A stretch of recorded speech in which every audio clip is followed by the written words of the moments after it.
Hello, everyone. Welcome to today's session, Back to the Future with COBOL. My name is John Murtick. I'm Director of Program Management for the Linux Foundation and the Director of the Open Mainframe Project.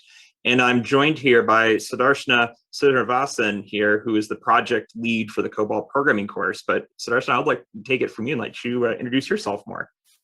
Thank you, John. It is such an honor and pleasure to be talking about COBOL with you here for CDCon. My name is Sudarshana Srinivasan. I am an IBM Z program manager and also have the joy of being a chair for the Open Mainframe Project's COBOL programming course. So before we dive into talking more about COBOL, I'd like to ask a few questions to our audience. You know, things like, have you used a credit card? Have you used an ATM machine, to withdraw cash, or even book a flight or check in for a flight?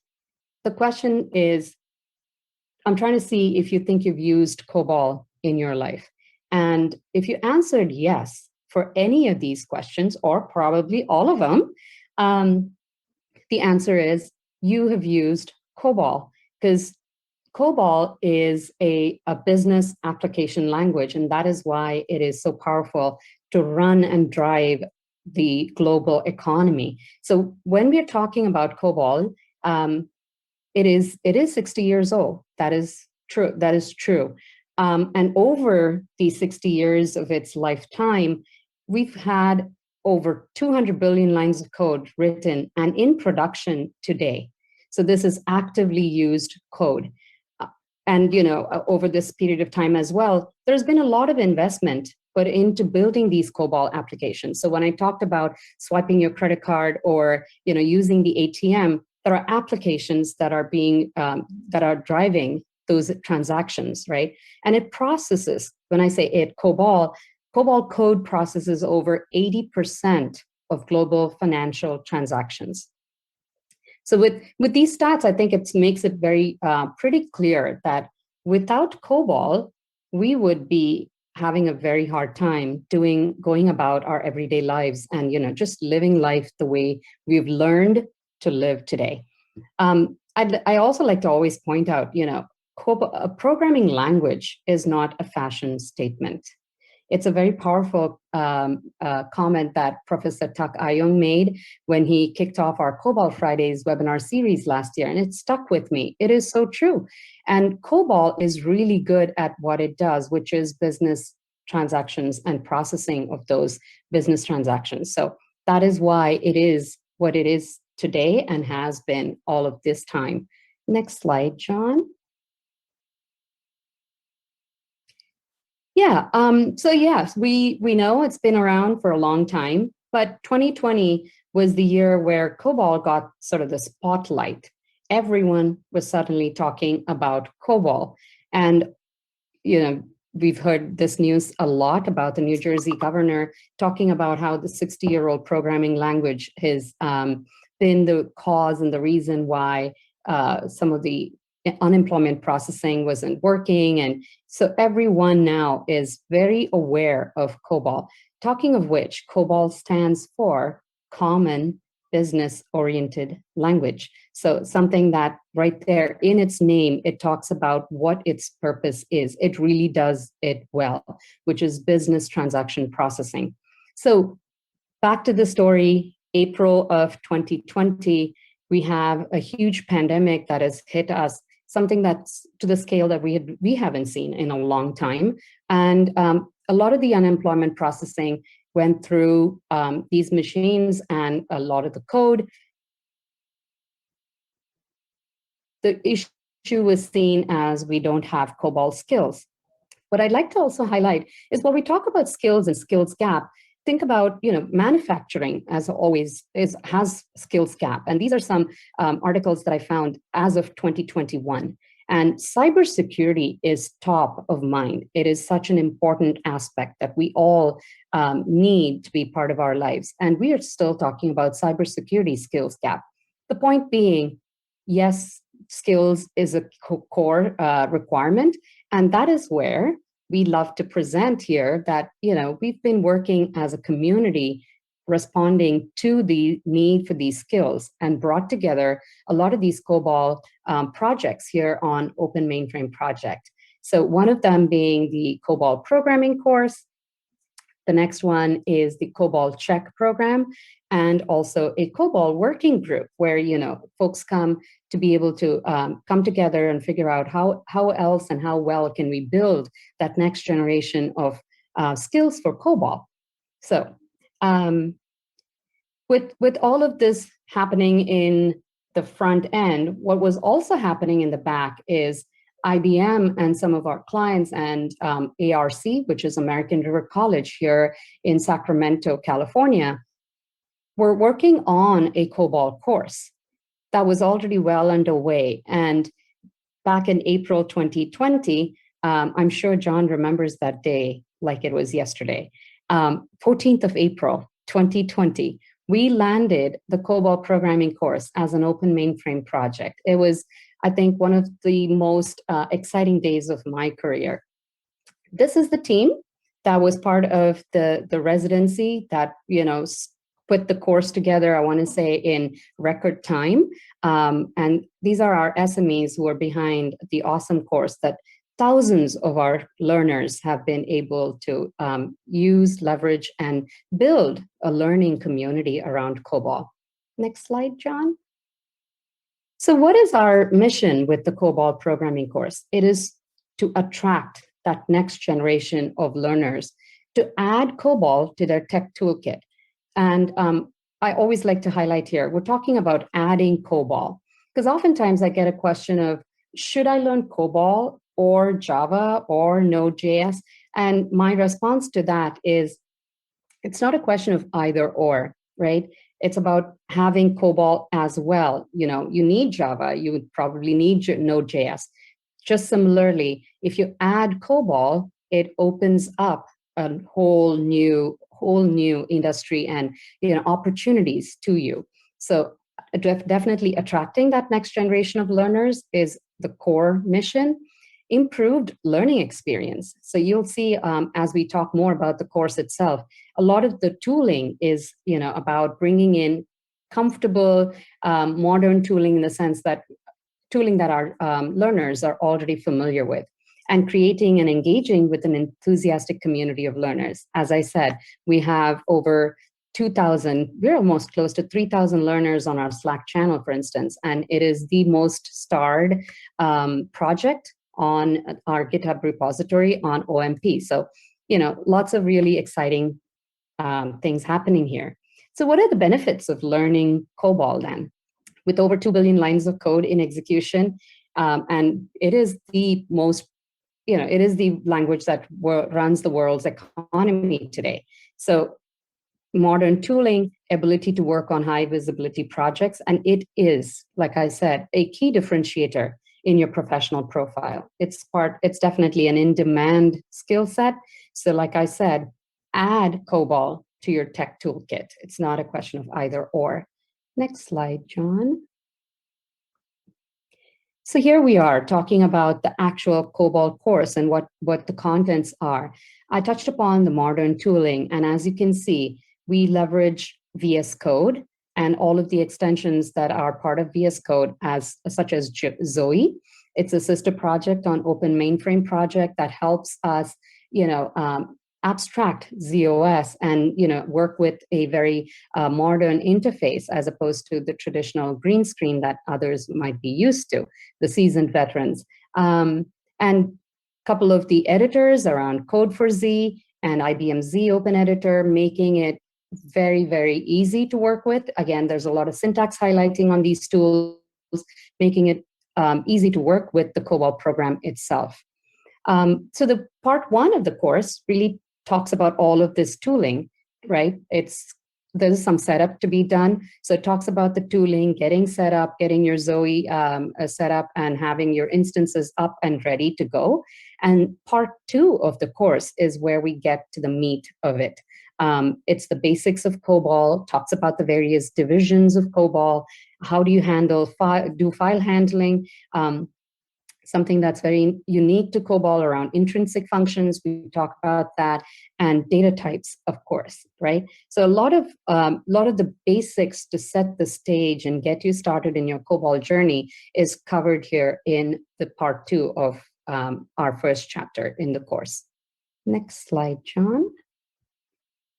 So this was, like I said, if 14th of April was an exciting day, the 17th of April, when we saw this in our GitHub repo, it was super exciting because in about 3 days, this person was able to not just take the whole course, but was super excited that he had run his first COBOL program ever. And actually even said, I know this is not an issue, but I wanted to share. So that's the kind of excitement we're talking about that learners really have, and that COBOL is bringing about in our lives every day. Next slide.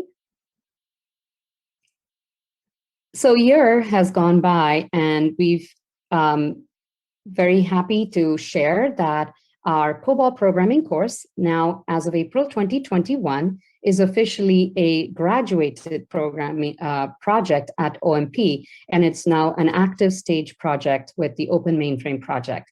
Another big excitement for our team is also being able to bring on board 2 summer mentees. So we're part of the Open Mainframe Project Summer Mentorship Project. You'll hear John talk more about it a little later.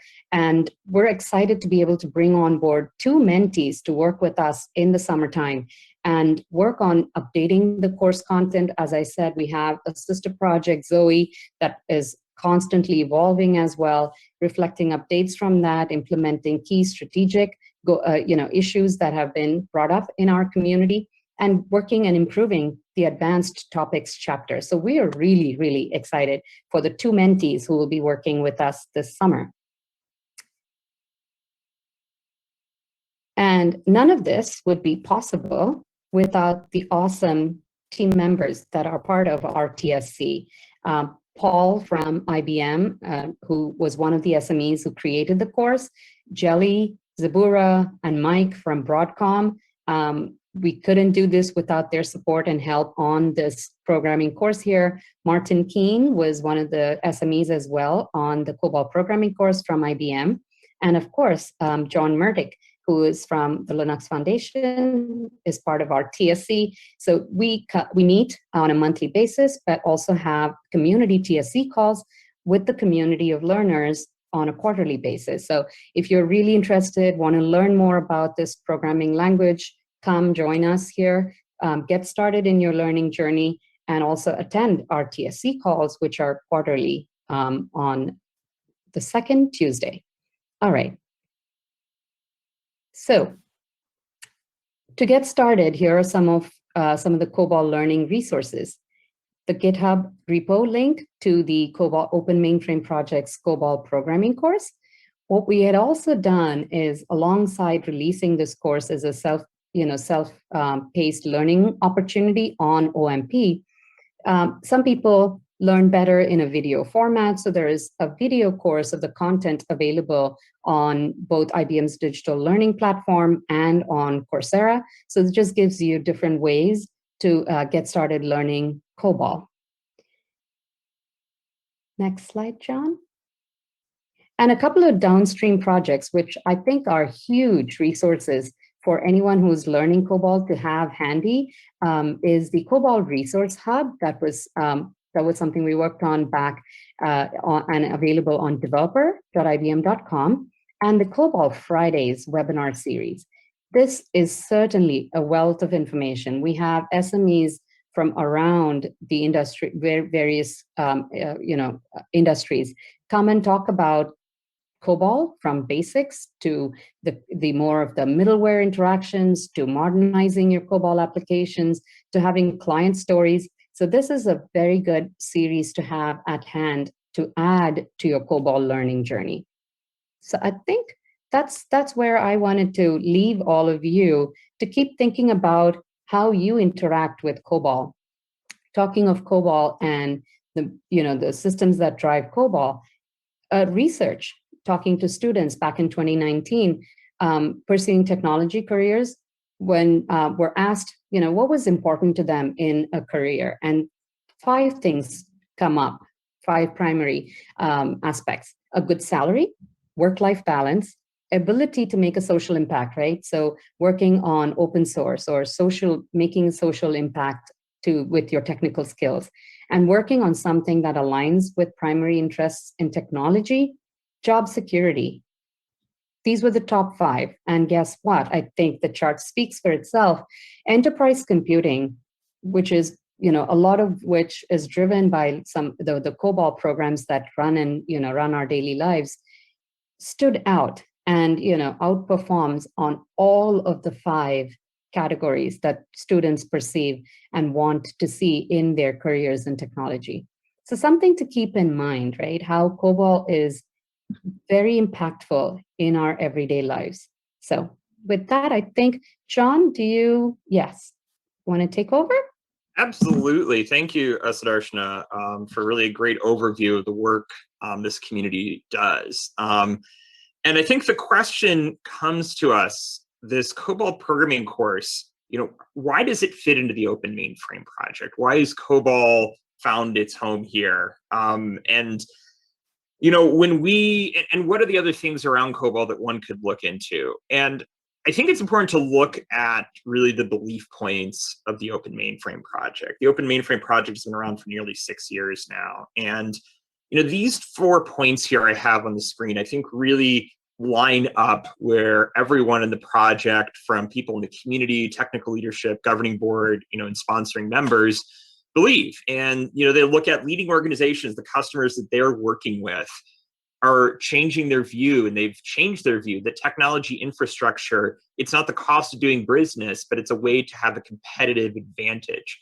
And the mainframe fits within that. It fits in those design principles. Mainframes are designed with the principles of security, stability, scalability, and performance, and organizations see that as very critical to their overall app deployment strategy. The mainframe fitting in this world is a huge important point, because these enterprises are hybrid. 30, 40, 60, 50 years ago, they might have had a lot of COBOL, and a lot of that COBOL is still existing, and we're seeing is continued being invested in, but they have so many different ways that applications are deployed, so many different ways that applications are interacting, from cloud to distributed computing to edge nodes. All of these pieces, and the mainframe sitting within there is crucial. And you're at CDCon, and from a DevOps perspective that DevOps has really been driven through open source. It's bigger than any one vendor out there, and the same that this community believes is true as well. Achieving this interoperability with the rest of the enterprise happens through a community and open source. And this really sits as the vision of the Open Mainframe project, is to deliver that and set the standard for these enterprise class systems that Sudarshana speaks to. And the project focuses on building that community by eliminating the barriers, demonstrating the value, strengthening those collaboration points, and being a home for those open source projects that are getting towards that vision. And these are the projects we're talking about here. And you see several in these space here. You see some that very much apply to the ZOS community, projects like Zoe and Polycephaly. You see projects that apply to the Linux on Z or the Linux on S390X community, like Afeilong and Tessia. And you also are seeing these growing numbers in the COBOL space. We talked about the working group that is really focused on looking at where the future of COBOL is going. COBOL Check, which is bringing test-driven development practices to COBOL. And that pairs in nicely with the COBOL programming course, which is learning to teach COBOL to students and new learners using the tools that they're already using. They're not having to download some tool that they're not comfortable or not familiar with, that it integrates into the development tooling that they're already using today. Open Mainframe project drives the innovation in this space because they're the home for technologies that are pulling that gap together. They're connecting the mainframe more tightly with the rest of enterprise IT, and it is driving efforts like this through open source that's helping bring all of that piece together. And it's not just as much of driving, it's not just as much of hosting projects, but it's hosting them in a sustainable manner. And you probably hear this a lot during CDCon. You've probably seen this chart a few different times. that the sustainability aspect in open source is critical. The projects that are invested in are the ones that are used out there in industry. And as Sudarshana pointed out, billions and billions of lines of code of COBOL is out there. This is a key point for our industry, and being able to have a sustainability model, it's a key point for our society, not just industry, our society to function. And having a sustainability model in place to make that work is what helps drive COBOL forward. It's what helps drive our enterprises forward, and it helps keep our society sustained for the long haul. So and it's all possible because of organizations like you see on the screen here. These are folks that are deep into the mainframe space. They're vendors that work across multiple different spaces. They're universities, and they're the ones that are making the impact. These 43 organizations, 18 hosted projects, and downstream the contributions in the thousands and contributors well over 1,000, tens of thousands for contributions. This is all what's making an impact. This is all what's driving the sustainability cycle that we're seeing in mainframe and also within COBOL as well. So I want to call attention to a few resources for you to, if you're sitting in here and you're thinking, how do I advance sort of my journey? How do I begin to learn more about what's going on in this space here? Because this is very much a teaser here. Open Mainframe Summit is later in the year. We're actually thrilled that the CD Foundation is a sponsor of this event. We really thank them for this. This is an annual event, our second year doing it, and the aim is it's bringing together open source in the mainframe ecosystems, and that includes the COBOL ecosystems. That is a heavy part of the mainframe ecosystem. Looking at where are the trends, where are the projects, executive insights, and really showcasing how the mainframe is connecting back and really that citizen within enterprise computing. You can learn more. It's a virtual event, so you can enjoy it from the comfort of your own home, just like CDCon here. Learn more about it at the link below, and this is in September 22nd and 23rd. And another thing I want to call out as a great resource is our I Am a Mainframer podcast. And one of the challenges, not only just with mainframing, with the mainframe industry, but I think COBOL as well, and I think Sudarshana really touched on this a bit, is there's a perception of who are the people that are still writing this? Who are the people still involved in this? And oftentimes the stereotypical answer might be someone at the end of their career, getting ready to retire. And the reality is that's not the case. There's young people, there's old people, there's people from different races, genders, sexes, the whole 9 yards. And they're all a part of this mainframe ecosystem. And this monthly podcast series talks all about that. It showcases the people that are in this. It talks about why they got in it, why they find this a valuable industry, what they have learned from it, and really where they're seeing this going forward in the amazing stuff that they're doing. Go check this out. And we have such a wide group of people that we're interviewing here. I mean, everyone from Ross Mori, who's the GM of IBM Z, and Greg Lacko, who's the GM of Mainframe for Broadcom, all the way to students who are just getting started in this space. So it's really an interesting podcast. Go check it out. It's on pretty much every podcast platform you can come across. And there's just tons of resources here as you're looking to dig into this more. We're on various social media platforms. We have a lot of content we drive up through YouTube, community forums, and then we also have an interactive Slack community as well. So if you want to learn more about the project, definitely go check it out, openmainframeproject.org. You can learn about any of our hosted projects and working groups as well, openmainframeproject.org/projects. And if you're someone who is seeing value in this space and you see an opportunity to be an investing person around membership opportunities, we also have those available, and you can contact us for more on that. And with that, I want to thank everyone, and we'll open the floor for Q&A.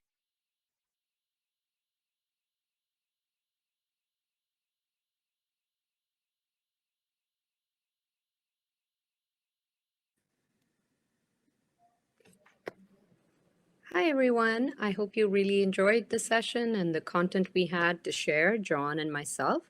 I am here to be able to might have. So if you have any questions, you want to drop it in the chat or in the Q&A section, I'm happy to answer them. So while we're waiting for folks to get started with asking questions, in case you might have missed it, I just wanted to quickly share the link to the Open Mainframe Project course, so you could have it handy and ready to go when you're ready to explore and learn COBOL. As I said, as an additional programming language that you can add to your tech toolkit. All right, I think there's one question here. All right. Yes, there are some examples, and I think within IBM there is a lot of work being done for COBOL and running it with tools such as and using the CI/CD pipeline. Right now, though, Scott, I don't have an example handy to share with you, but I'm happy to dig a little deeper and get back. Absolutely.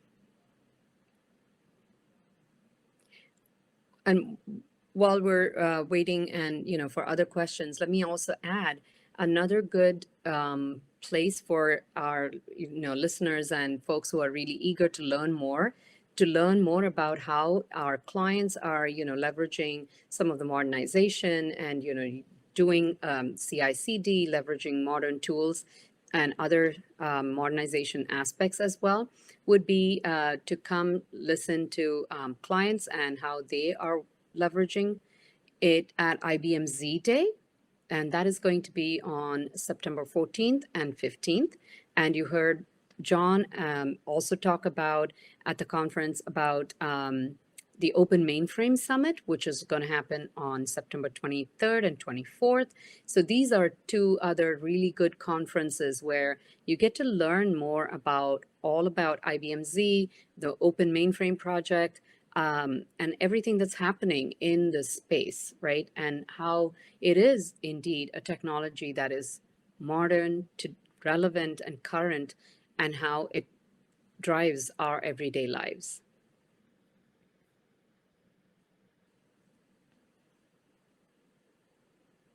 Let me drop a quick link to, for IBM Z Day, especially if you would like to be, learn more, do join us on our community. And, we will definitely be dropping more information about it as we have on our community.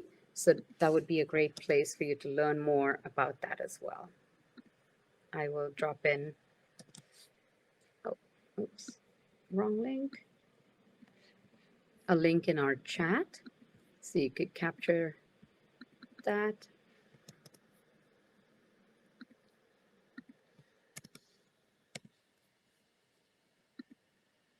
Any other questions?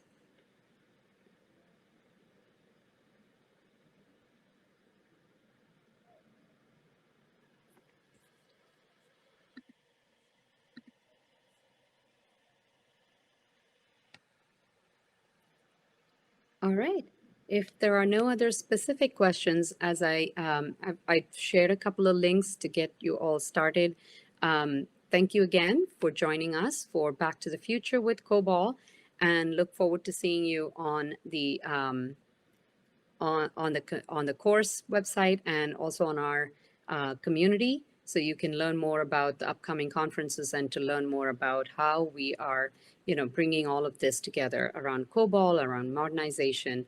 Look forward to our continued engagement. Thanks, everyone. Bye.